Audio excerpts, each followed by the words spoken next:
안녕하세요. 화학세상의 화학세일즈맨 김건아입니다.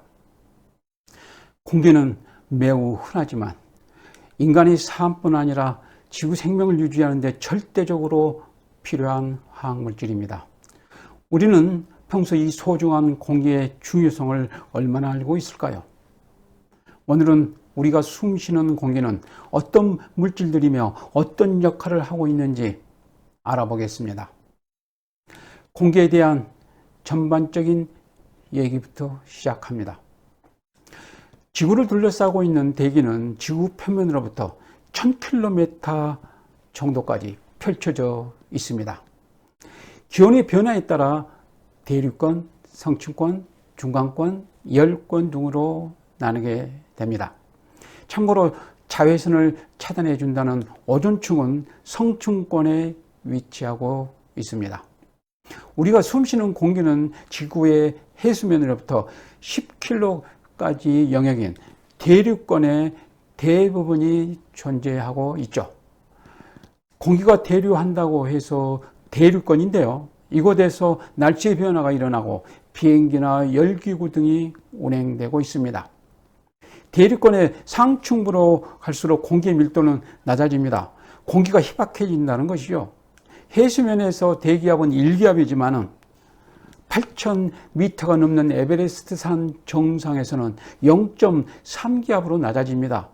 이 말은 에베레스트 산 정상에서는 공기의 밀도가 해수면의 3분의 1 정도이기 때문에 지상에서보다 3배 이상의 많은 양의 공기를 들이마셔야 한다는 얘기입니다. 공기는 어떤 물질들로 이루어져 있을까요?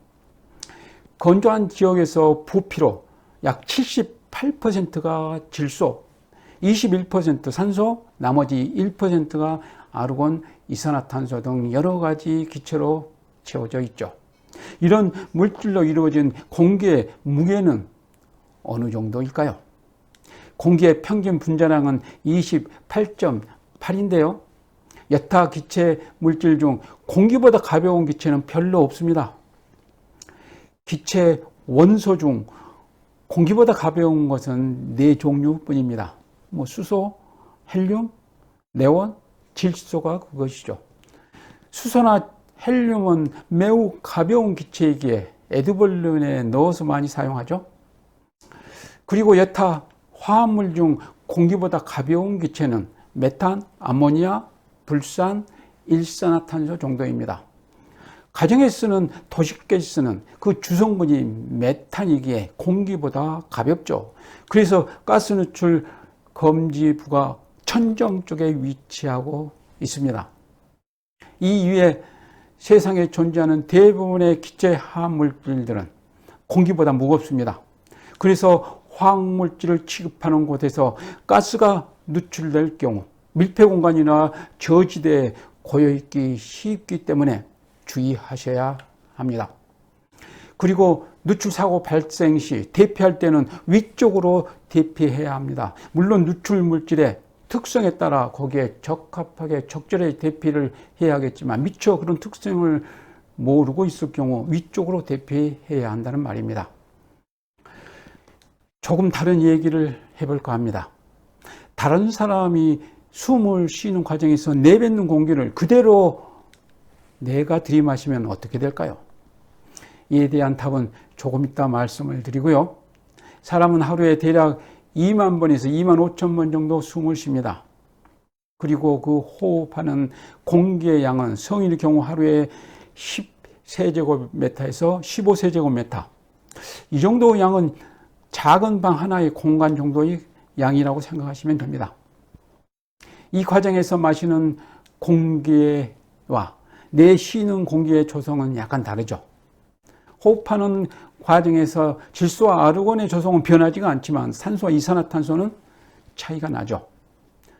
들이마시는 공기 산소 21%, 이산화탄소 0.04%. 그러나 내쉬는 공기는 산소가 줄어들겠죠. 16%로 줄어들고 이산화탄소는 4%로 증가를 합니다. 다른 사람이 내쉰 공기를 그대로 내가 들이마시면 어떻게 될까요?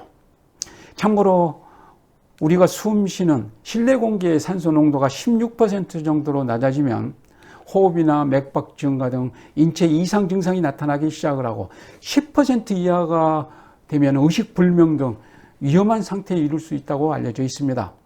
이것은 상당 시간 노출되었을 때를 상정한 것입니다.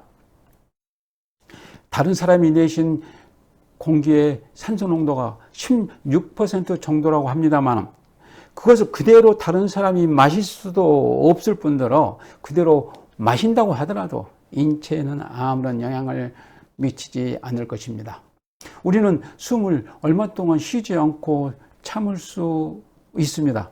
이 말은 산소를 얼마 동안 조금도 취하지 않아도 이상이 없다는 것을 말하고 있죠. 이와는 별개로 실내 공기는 정기적으로 환기시키는 것이 쾌적한 환경과 건강 유지에 도움이 된다는 것 유념하시기 바랍니다. 지금까지 우리가 숨 쉬는 공기에 대해서 알아봤습니다. 오늘 강의 내용 도움이 되셨다면 구독, 좋아요 부탁드립니다.